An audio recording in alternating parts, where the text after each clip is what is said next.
I'll start it. Okay. Okay, good afternoon. My name is Mr. Vadovic from St. Joseph's School, and we have a very, very special guest joining us via Google Hangout, joining Mr. Carty's class, Mr. Amato's class from St. Phillip and St. Agnes, respectively. We are speaking today with an award-winning author, Miss Jennifer Mook-Sang. And Jennifer, I'm going to turn things over to you if you would like to quickly introduce yourself. Thank you. I am that, except for the part where I haven't won anything yet. But thank you for thinking I have. I wrote the book Speechless, which was nominated for a slew of awards, for which I'm very proud and grateful, and especially since it's my first book. So here I am, ready to talk to you guys about books and writing and publishing and whatever it is you want to know. I should say thank you so much for choosing to study Speechless. I really appreciate that you guys have, spent so much time hanging out with the book, and now with me, you lucky ducks. Well, we've done a significant amount of work over the last few months, and I think that the kids have really, really enjoyed it, and I think that this is a great way for us to cap off as we finish the book. Some of us are not completely finished it yet, so don't spoil the ending for us. But if you're ready, we will turn things over to our students who are ready to ask you some questions. Absolutely. All right. You don't need to clap for it. And you don't need to introduce yourself, just go and ask your question. Look at all you bright young faces. Hello. Thank you. Okay. So, being a female author, do you think it's easier to write about characters in your own gender? That's a really good question. I found it a lot easier to write this story in the voice of a boy because it was inspired actually by a boy. I happened to have a couple who lived in my house at the time. I have two boys, and so one of those boys, something that happened to him, got the whole story started. And because I have two boys and no girls, I tended to be around boys a lot. So they're in my head, and their wacky sense of humor is also in my head. So I think this particular story was much easier to write from a boy point of view. And I found it actually a little bit harder to think about what would a girl do. So when I was writing about the other character, Sam, and maybe Victoria, I had to think a little bit harder. And I actually went to some of my friends who have girls to ask them if what I was thinking was actually true for them. The end.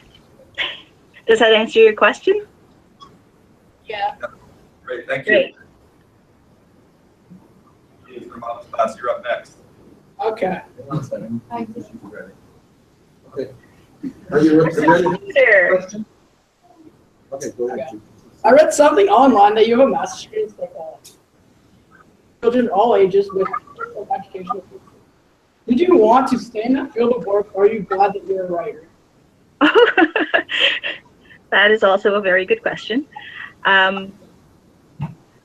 I really enjoyed my field of work, working with kids. I actually worked with children with communication problems and learning disabilities in schools and in hospitals. So I worked with kids all the way from elementary to high school. And then when I worked in the hospital, I worked with little kids from like age 12 months to up to 2 years, sometimes up to 6 years. So I really liked working with children. I think kids are really interesting and neat and cool. There were parts of my job that were not so much fun, like the writing of the reports part. And I didn't like the part where I had to sit in a meeting with parents and teachers and had to give them the news about what I'd found out about the kids and how much help they need. So I don't miss that part. I do really miss working with kids. And for the longest time, even after my kids had graduated from school, I continued to go back to school to volunteer. So I've always liked working with kids. Being a writer probably is more rewarding for me because I feel like I have a lot more control, I guess, over my day and what I do. I also have a lot of control over what I say and how I get to say it. So, yeah, I wouldn't want to go back to my job, but I do miss working with kids. So I think that I'll probably end up working with kids in some kind of way in the future, probably always. Great, thank you. We got one student from Mr. Carty's class to ask you the next question. When you were in high school, you had to give a speech about Leonardo da Vinci, which you were nervous about, just like Jelly was. What, with that in mind, why do you think kids such as you, or even Jelly, to talk in front of other people? Sorry, I missed the last part. What was the very last sentence? With that in mind, why do you think it's hard for kids such as you, or even Jelly, to talk in front of other people? Why is it hard for kids to talk in front of other people? Is that the question?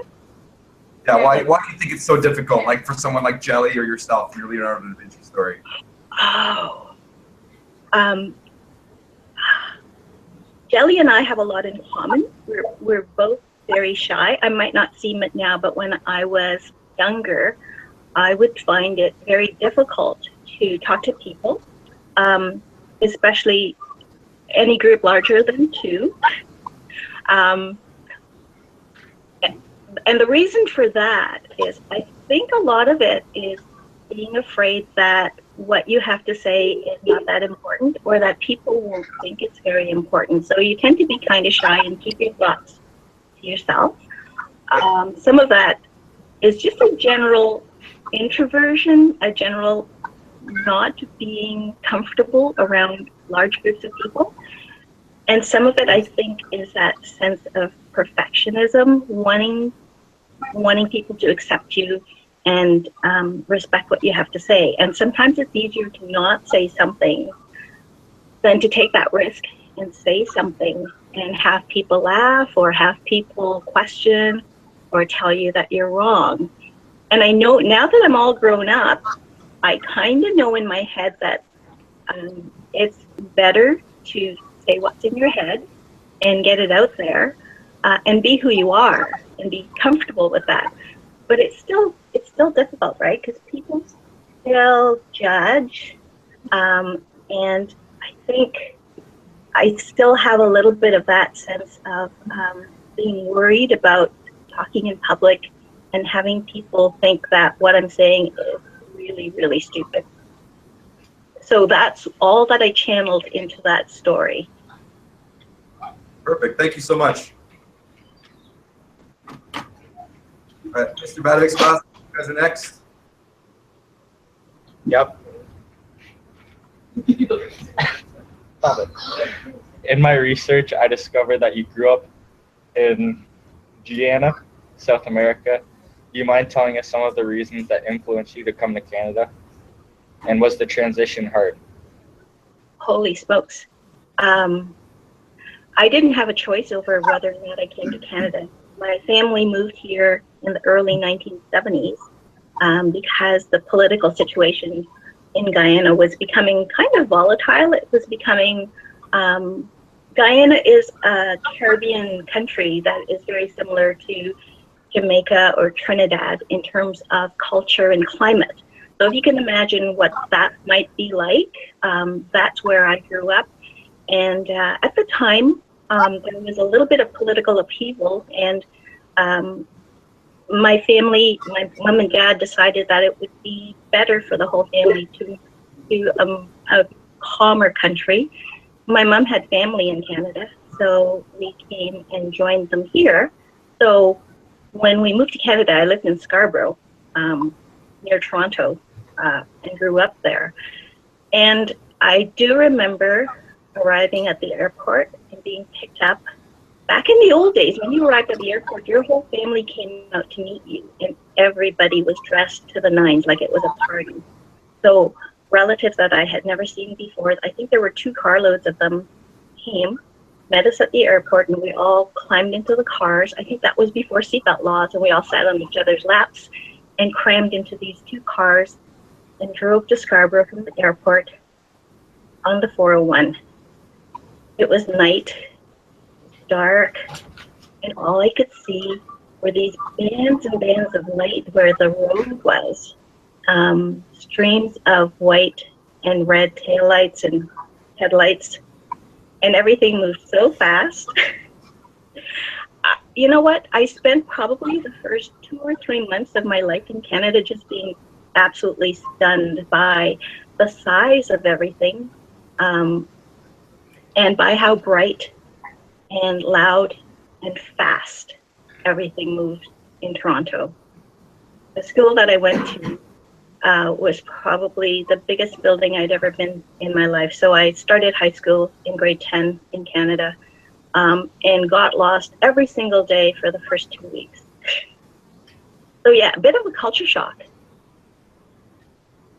It was very different coming here from Guyana. We're models class. You guys are up next. Yeah, we're ready. He is ready. Yes, he is. Okay. This book seems similar to many others. For teens, preteens, and rebel kids competing for a prize. In your mind, what sets your novel apart from these? When I started to write the story, I wanted it to be different in that I wanted it to be very much like real life, the way I think it is. I know it's not really real life. I mean, people don't, when you read a book, that's not really how people talk, and that's not exactly what people do. But I wanted to write a book that was very much like the life I saw my 2 boys living in school. And so it was different in that it wasn't dystopian, it wasn't science fiction. There wasn't anything really horrible that happened in it. Nobody died. No one was traumatized, as far as I could figure. So I was writing a book where it wasn't a really big and dangerous story, because I wanted there to be a story for people who just wanted to read about themselves, someone who wanted to go, oh yeah, I know the people in this book, and this is the kind of thing that happens in school all the time. So even though it's a book that might feel very much like an ordinary story about ordinary things, I felt it wasn't the kind of book that I was finding a lot in the library. That's what makes it different. Perfect. Great. Thanks.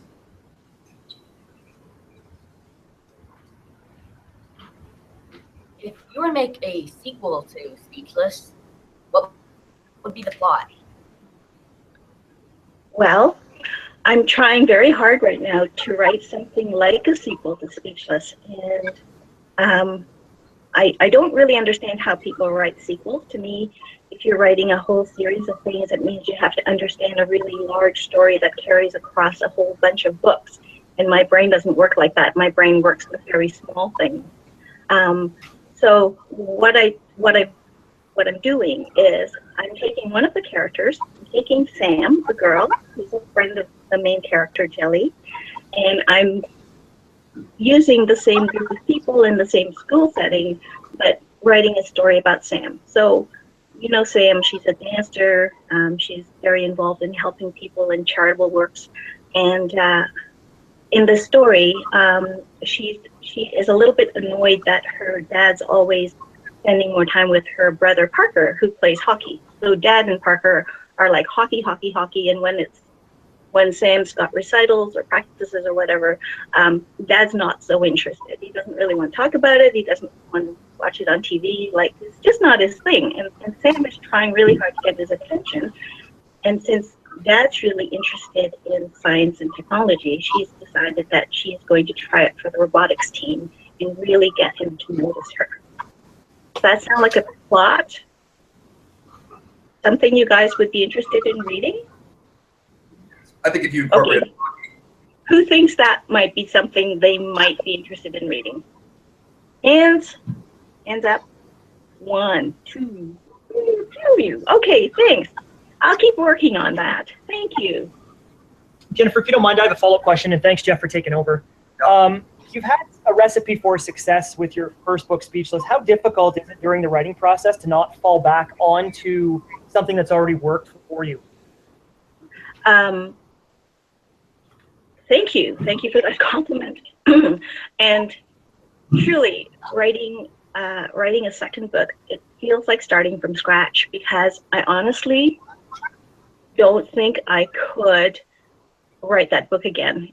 It's kind of like all the little pieces that fell together felt as though they were really random and really, what's the word? It felt like it kind of fell together by itself. And I'm hoping that the next book, even though it's starting from scratch, will end up being the same way. It'll be like a bunch of components that I write that somehow in the end come together and actually make a story. If the whole thing holds together, I'll be happy. Okay, wonderful. Jeff, I don't know who's off. I'm sorry. Your class is up. Question 7.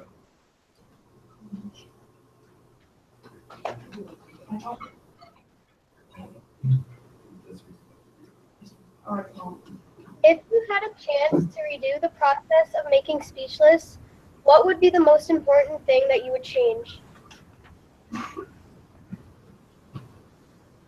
That's like asking someone, how did you learn how to write story?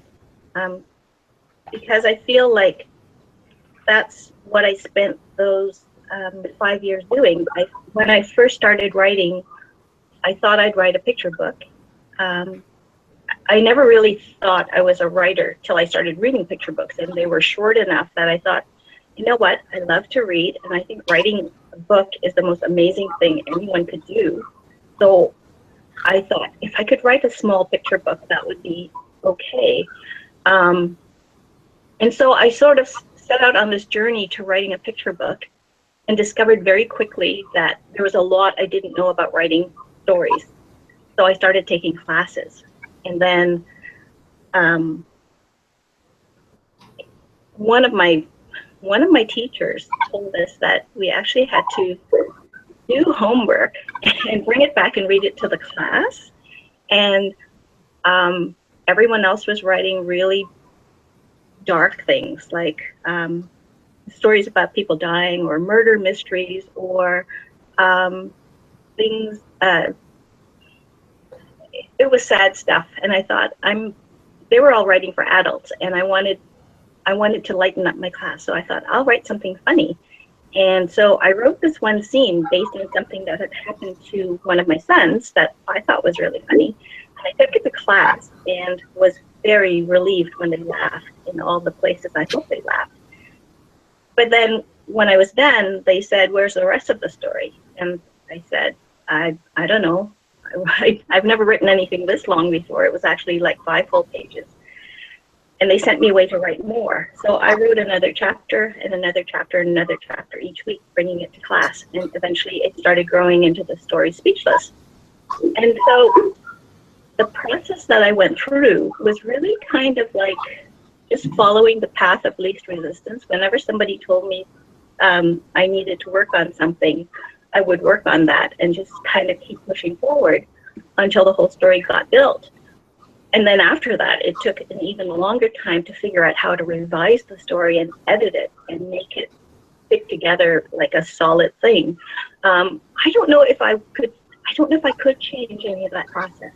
I think every writer goes through a different path to get to where they understand how to build a story properly, or a story that works for them and for other people to read. There's nothing. I feel like I've been so incredibly lucky in the process that I've experienced that I wouldn't want to change anything. A lot of what happened with writing the story and with getting it published felt like it was lucky. I think a lot of writing and getting published is a lot of work, and also being very persistent so that when those lucky breaks come, you can take advantage of them.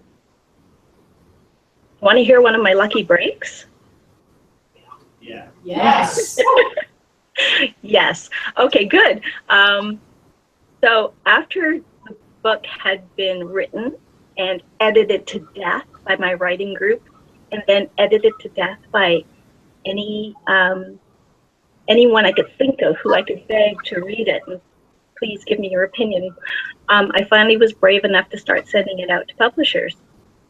And I didn't know anyone in the publishing industry, and I didn't have any contacts. And a lot of the big name publishers have right on their website a note that says we're not accepting unsolicited submissions, which means if you don't have an agent, they're not even going to open your letter. So I started sending it out to a few agents, and then I think I had the email of one publisher, and I sent it there. But then I went to a meeting of one of these writing associations, and they happened to have three people from publishers there. So there was like Kisken Press, Tundra, and Scholastic. And they were all talking about the kinds of stories they were looking for. And the lady from Scholastic said she wanted something for middle grade, and she was hoping to find something funny. And I thought, perfect, that's exactly what I've got. So I was going to wait till the end to get her email. And at that moment, my friend who had driven me there grabbed me by the arm and dragged me out the door and said, I have to go home now. I have to work in the morning, and it's getting late. And so I wasn't able to stay and get her email, which seems like really bad luck. But the next day, I sent a note to all my friends, and I said, does anybody have her email? Because I saw her, and I know if I send her an email, she'll read my manuscript. And one person actually sent me the email. So I think that was like sheer luck that somebody I knew actually had the email I was looking for, and I sent off my manuscript. And eventually, the story was accepted for publishing. So that was like one tiny piece of really good luck along the way. But if I had just gone home and said, oh, well, I don't have her email, and not bothered, then I'd still be, I don't know what I'd be doing today. I might be back working in a school board. And that's that. You're welcome.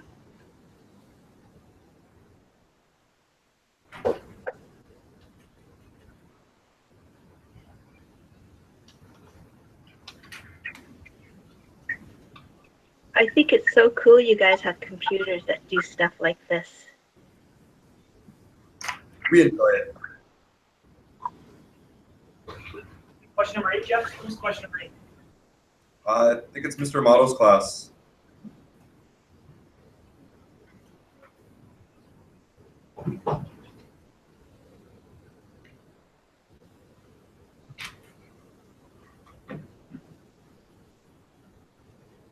Paul, you got somebody?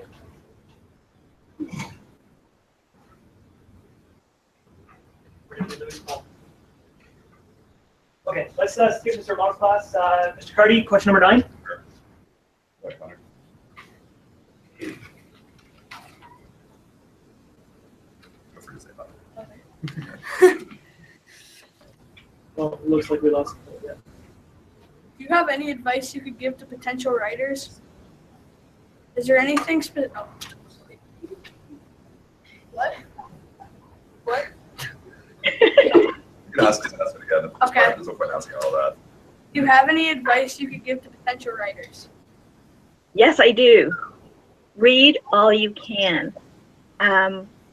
If you want to know how to write stuff, read the kind of stuff you want to write, and read other stuff too. Anytime you read, you're absorbing what is good writing, and you're also learning a lot about how to construct a story or even an essay or a report. It's kind of, you just get it by osmosis. And the other thing about writing is it's like everything else, you know, if you want to learn how to skate, or if you want to be, okay, let's say you want to learn how to skateboard, right? Like, what would you do? Well, first you'd have to go watch how people do it, maybe get somebody to teach you how to do it. me to get a skateboard and start doing it. And the best way to get good at anything is to just do it as much as you can. So if you want to be a writer, go write stuff. Write every day, even if it's only for 5 or 10 minutes a day. All of the time that you put into practicing your writing will make you better. So if you guys want to be writers, read tons and write as much as you can. And I should take my own advice. I'm a really badly motivated writer. I'm such a procrastinator. So this will be a reminder to me to set my timer for 10 minutes and write something this afternoon, right? Right.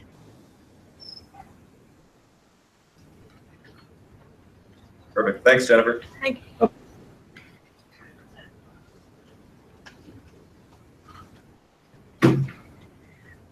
Speechless and Captain Monty Takes the Plunge are 2 books geared towards a younger audience. What makes you want to become a children's author? Oh, that one's really easy. I think children's books are the finest things to read. I enjoy reading kids' books. I enjoy everything from picture book to young adult better than anything else. I read grown-up books because my friends sometimes tell me I have to, or they recommend things to me and they say, this is the best book ever, you got to read it. And I read and go, yeah, it's okay.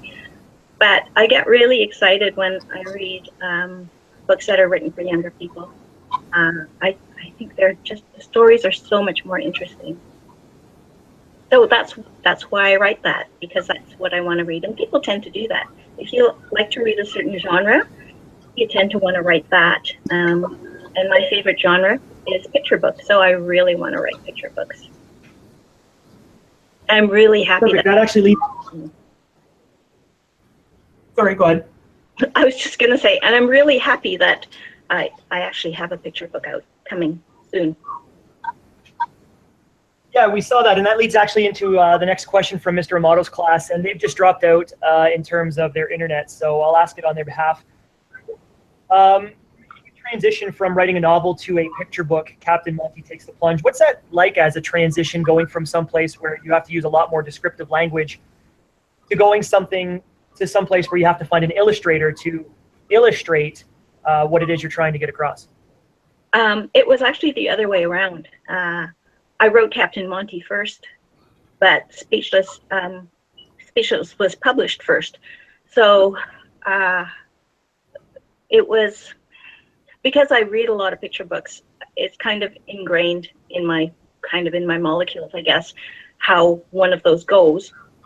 Doesn't mean I'd be any good at it, but I started writing short things, very small things and small stories before I started writing the novel. And then because the novel took off, I found that because that was so engaging to my writing group, they kind of kept me working on it.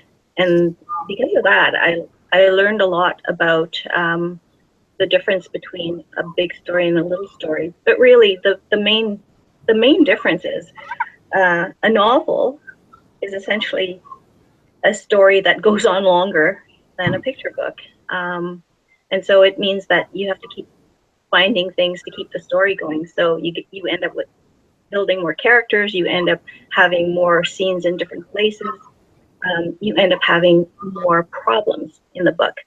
But I think that a story is a story is a story. The transition for me, learning to write a long story, was essentially learning to be very persistent. Okay. Well, welcome back, Mr. Amato's class. He's just popping back in, so we'll give him a second to rejoin us. Welcome back, Paul. Are we set for us to do a question, Mr. Vaughn? I actually just finished asking your question number 11 about transitioning from writing Speechless to writing Captain Monty. All right. So it will be Mr. Carty's turn to go. Okay, thank you. I noticed that you retweeted a review of Speechless and you said how you love how positive it is. What do you do when someone writes a review that is more negative than positive? How would you respond to that? I've been really lucky in that the reviews I've received are mostly very positive. And I was lucky in that most of the positive reviews came first. So now I've kind of got a buffer. So when I get a bad review or someone who really doesn't like something about one of the books, I can kind of shake it off and think, well, you know what? Everyone's entitled to their own opinion. There's always going to be people who don't love the book, right? Like, I would guess that of all the people here who read Speechless, it's probably 50-50. Some of you might, I would think, okay, here, I'm guessing, about 25% of you think it's really great. I would say about 50% of you think it's okay, it's an all right book, but there's others you like better. And I'd say about 25% of you would rather kind of have read something else. And I think that's the way it goes for all books. Like, I feel the same way about the books I read. I don't expect to like everything I read, and I don't expect everyone to like my book. So, you know, if someone has a bad review, that's fine. But it doesn't change the way I write or the way I think about my writing. It's kind of like, I try to focus on the positive things.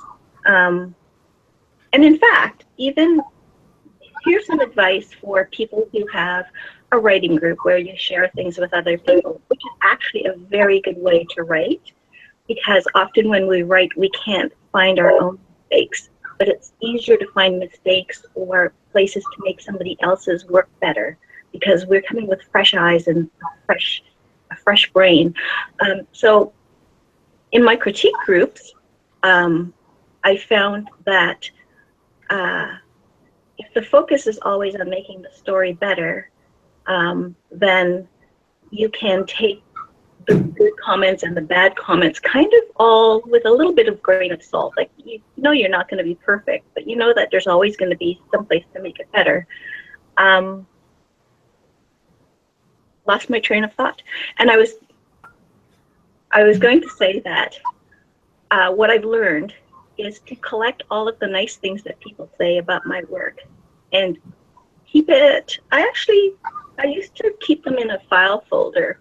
And then whenever I was feeling like my writing really sucks or I really have no idea what I'm doing, I'd go back to my file folder and I'd really read all the nice comments that my writing colleagues had said about my work, because then you get a little bit of a boost and it keeps you going.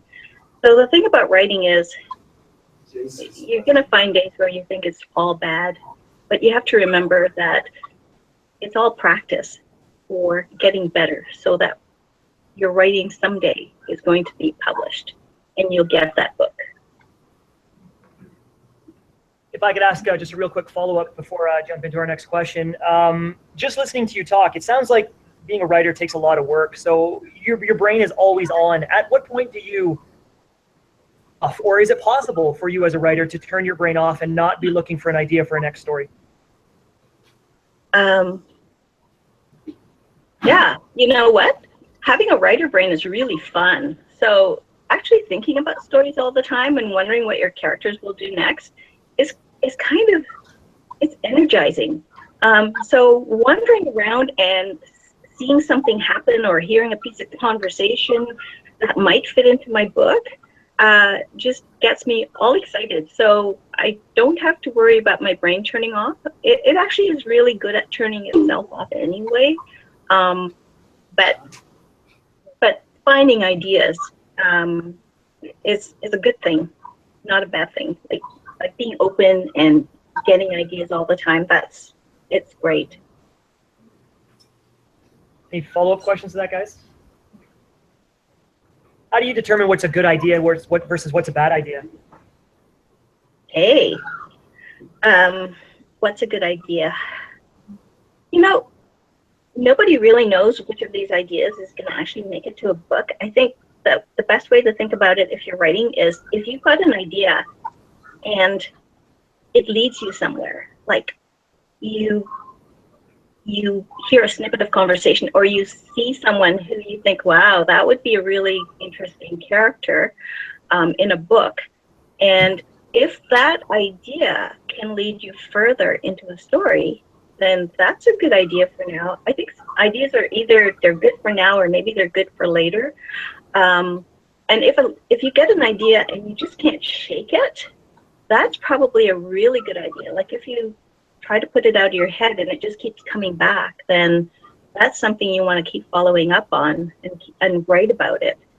And what I find too is sometimes ideas are very fleeting. They'll come and you go, that's a great idea. And then 5 minutes later, you can't remember what it was.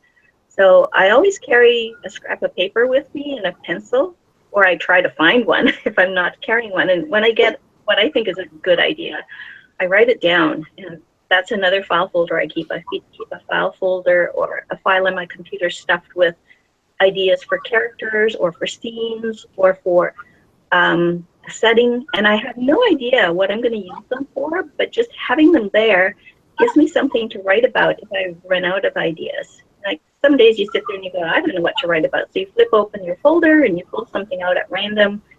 You just start writing for the fun of it. Okay, excellent. Next question.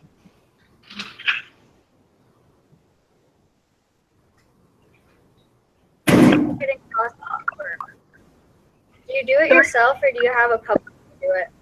Oh, I'm really lucky. I have a traditional publisher for both of my books. So, Speechless is with Scholastic, and they do a ton of marketing for my book.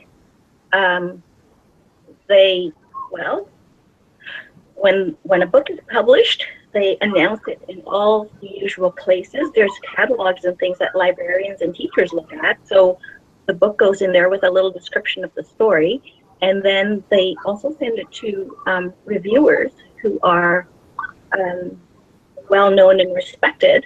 And those reviewers, if they think if they choose to review it, then it'll be out there in the world for other people to find. Scholastic also has, they have salespeople who actually take the book to various bookstores and so on and show it so that booksellers know what it's about. So that's what Scholastic has done. Oh, and they also will, they'll also submit the book for various contests and awards and things like that.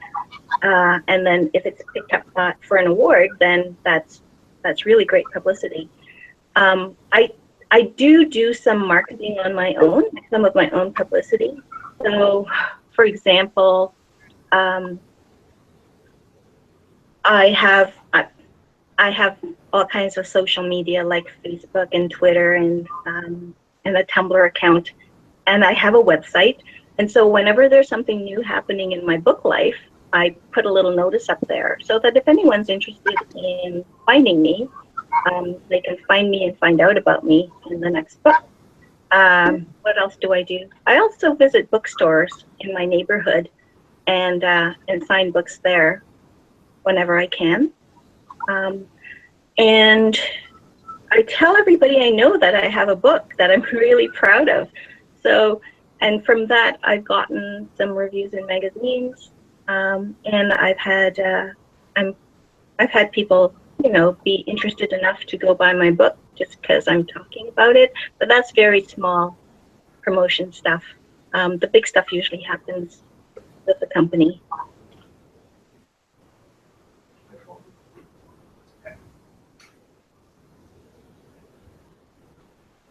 Mr. Romano, I think.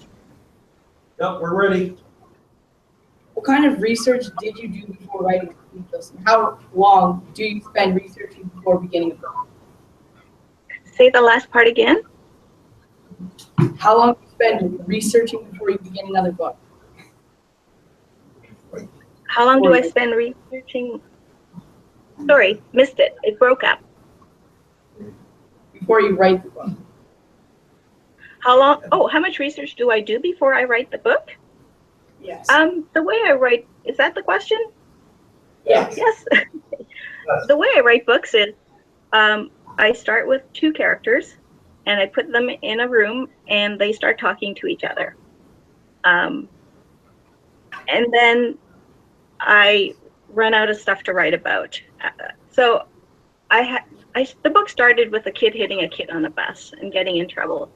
And then I realized that's not very much of a story. I needed some more. So I thought, you know what, I'll build it around a speech contest. Like, that's something that goes on for a while, and that's something I could write about for a while. So I put in the speech contest part. So I added that in. I started kids talking about the speech contest and having some trouble come out of that. And then I ran out of stuff to write about. And then it's kind of like, okay, what am I gonna do next? I do not have enough pages to make a whole story, and it's too long to be a picture book. And who wants to read a picture book about a kid giving a speech in grade 6, right? So I thought, you know what, I'm going to take my kid to a food bank. And then I discovered I didn't know anything about food banks, and that's when I started to do research. So essentially, I start writing random stuff, and then when I run into a roadblock because I don't know something, that's when I start doing research. When I finally got to the part where Joe has to give his speech, I spent ages on the computer trying to find out what on earth he would write about, because I knew the speech topic I wanted him to write about. I didn't even know if there was any information that would back up his claims. So I researched that when I had to write it. I researched food banks. Victoria was originally going to write a story about the child soldiers of the Sierra Leone. So I've got a file folder this thick with information, which I used none of, because by the time the book was, getting to the end, I realized that that topic was now out of date and I needed something a little bit more current. So that whole thing changed, and then I had to do research on conservation of biodiversity. So I research as I go along, and it's a really great way to actually procrastinate on not having to do all that writing. Yeah. So, if you're wanting to know how much time I spend researching, I know, probably too much. More than I need to. All right, Mr. Cardy? So actually, the last question is a bit of a repeat from earlier on. So what I was thinking, maybe we can open it up to some follow-up questions any students might have based on some of the answers that we've got so far. Hey, Mr. Cardy, we have a question that a student wants to answer. Okay, perfect. Okay. When you are writing a book, are you motivated to use your own writing techniques and write about what you want to write about? Or are you motivated to write for a specific audience where you know the sales will be maximum? Oh. When I write a book, I'm just writing a story that I want to read. And I'm writing for an audience. Like, I have in my head this person I want to read the book, but it's not like a real person. It's sort of a generic kid type person of a roughly, age 12 or so. And so I'm writing for this person who has a really great sense of humor, because I think I have a great sense of humor. Anyway, I want to amuse, I want to entertain, and so I'm writing for this imaginary kid in my head who's going to find me incredibly funny. And I was really lucky at the time that I was revising this book that one of the women in my group, like another writer, also had the same kind of sense of humor. So as I was revising, I knew that if I could make Donna laugh, then I was doing a good job, because she understood my book, she understood the characters, and she got the sense of humor. So I'm not writing, we're all hoping to be published, but since we have no idea what is going to be popular next, there's no point in trying to predict it. So the best thing we can do is just write something that we really like and hope that somebody else likes it too. So when you're writing your stuff, you're writing a story, just write a great story. Someone's going to love it. If you love it and you write it well, someone else is going to love it too. All right, thank you. Any follow-up questions in there? Yeah, I got one student that wants to ask a question. Sure.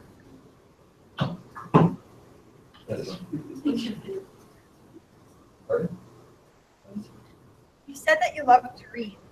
What is your favorite genre of book? And have you thought about reading the young adult? Have I thought about writing for adults?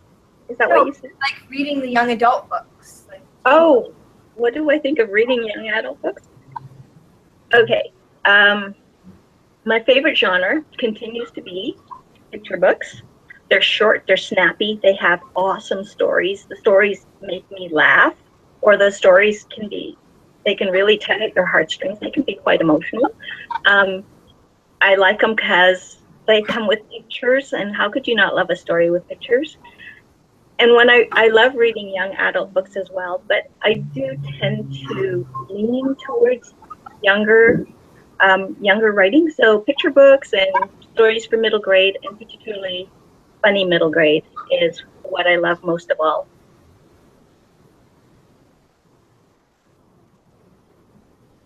Any other follow-up questions there from your class, guys? We have one more, Mr. Bonovic. Okay. When you were writing Speechless, did you have like a favorite part, or did you like the whole book? I like the funny bits. It felt to me like I just really wanted to write the funny parts, and the other parts were kind of filler. Okay.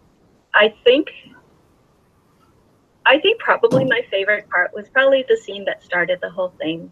Just the scene where Jelly hits Spencer on the bus, because that was something that actually happened, and something that I thought was particularly amusing. And the thing that kind of set the whole thing in motion. That's probably my favorite bit. Awesome, thank you. Jeff, Paul, any more in there? No, we're okay. Thanks. These have been awesome questions. I do have one question, just real quickly with regards. This is the second book that you've written with the Speechless book. Where do you see your writing evolving to? Obviously, this type of writing is probably going to be different than the 10th book that you write. How do you see yourself evolving as a writer? It's really hard to look into the future and predict, like even where I want to be. I'm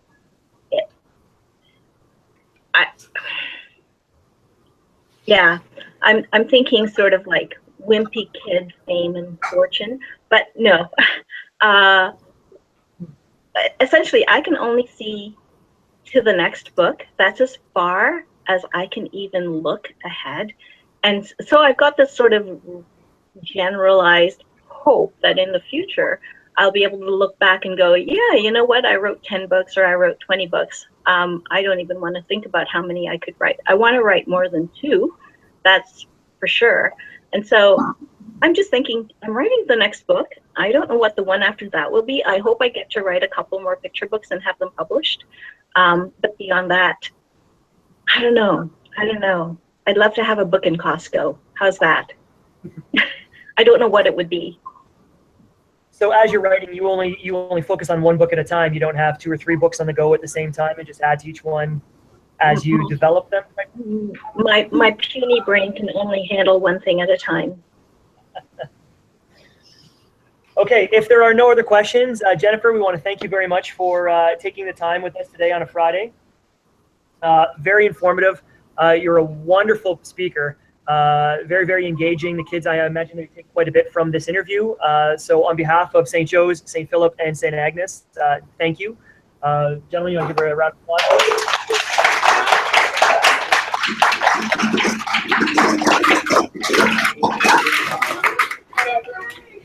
Thank you very much for inviting me, and thank you for all the wonderful questions. I've really enjoyed this interview. Thank you, and hopefully we'll keep an eye out for Captain Monty when it comes out. Great. Have a great day. Bye. Goodbye, everyone, and